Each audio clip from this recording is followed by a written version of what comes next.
Hi watch fans, 16622 YachMaster steel with the platinum bezel and platinum dial. Maxi dial. So I'll just have a look at this dial. Look at the grain in there. Sorry about the spotlights on there, but look at the grain in there.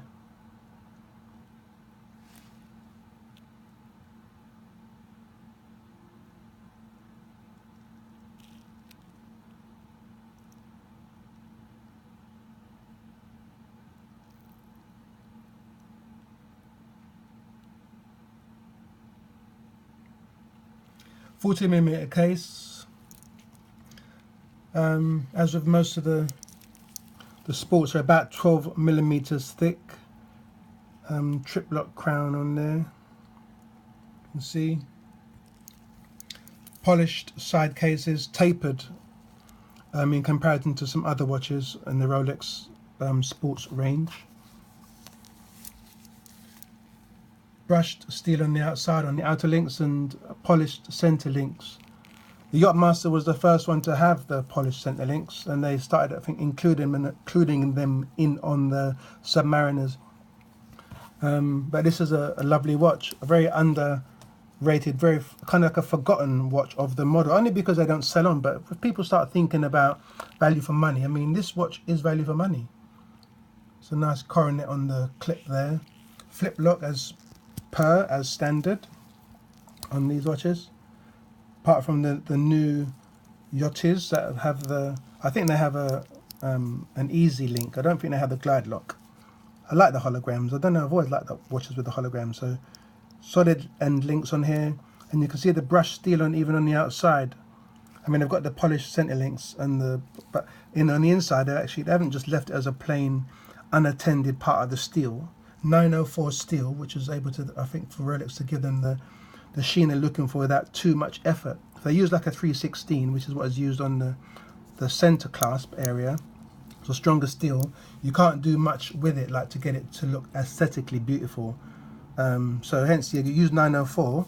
It is lovely to work with and has a real nice sheen, but it's going to mark really easily, and that's the trade-off with this kind of a bracelet. Beautiful watch, unidirectional. This has a better condition bezel than my other YachMaster, which is gold, and that's in the background here, if I just show you. So yeah, this really need to get sorted out. Come on, don't want to mess around with my watches. Let's put that down there. Yeah, platinum dial, maxi dial, 18 karat gold surrounds on there, yellow gold obviously, and then plated with rhodium to get it to be white, because you don't get white gold, can't get white gold out of the refinery, out of the ground. Luminous markers and full size hands, so it's a proper maxi dial. The insert on the bezel is platinum, but obviously the outer casing of the bezel is steel, so it's just the insert, and the depth of the platinum is probably as thick as the insert, sorry, as the depth of the casing of the bezel. So I don't know how much that weighs, but all of it is, the stuff is a science, and the stuff's there to be found out, and it makes everything interesting when you can find other little things out about what it is that you're collecting, and in this particular instance we're talking about the Rolex. Very nice to look at. As a dress watch, I don't know why people overlook this watch and go to something like the Submariner or the GMT. The Bruiser I can understand, but not the standard GMT. This is a very beautiful watch. This is the older one. This is 2003, and I think they made them up to 2009. Probably might find a 2010 somewhere, but they stopped that, and then they started making the other ones. So probably the 11662s. I think they're a 41mm watch. They are maybe 42, but probably 41. So a beautiful watch. This is, as far as comparing this, say, next to Submariner and value for money. I mean, the Submariner's got 18 karat white gold surrounds and hands, as does this, but it doesn't have a platinum dial. It's got a lacquer dial, and it's got a regular either aluminium bezel or a ceramic bezel on the newer ones. But value for money, this has precious metals in it. This is a beautiful looking watch. it can blend in, whereas a Submariner sticks out a little bit because of the black and the steel, which you can say this sort of blends in. You know, let's say blends like negatively, but it doesn't blend because it's got loads of contrast, and you just got to look at it.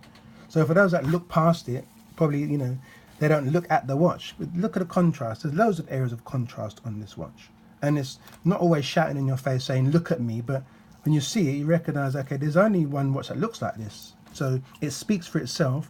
And as I said in a previous blog, that the YachMaster was designed before the Submariners, but they marketed the Submariner because they thought it was a safer bet. But this watch was actually designed and came out sort of pretty much at the same time in design and in drawings as the early Daytona. That's what I read on Jake's World, the 6239 and the 6242. The bit of a history on the actual YachMaster. But this is a watch that shouldn't be, you know, put in the cupboard or left on the shelf and people like jump into the Daytonas or some of the other models that are in the range. But for the older sort of classic or vintage or collector's watches, I can understand the appeal. The red writing and double reds and the floating dials on the Daytonas and the Explorers with the orange hands and the, you know what I mean, the Mark 1 dials, Mark 2 dials, and get it. But as a standard watch, looking at this, a contemporary watch without too much fuss, this is a really good watch and value for money. So want to hear what you think, see what your comments are on it. Just being a lifestyle watch, the brand of it, whether it be overrated, whether it should be receiving a little bit more press than it does. Just your thoughts on it generally. Want you to have a good day and take it easy. Thanks for watching. Cheers.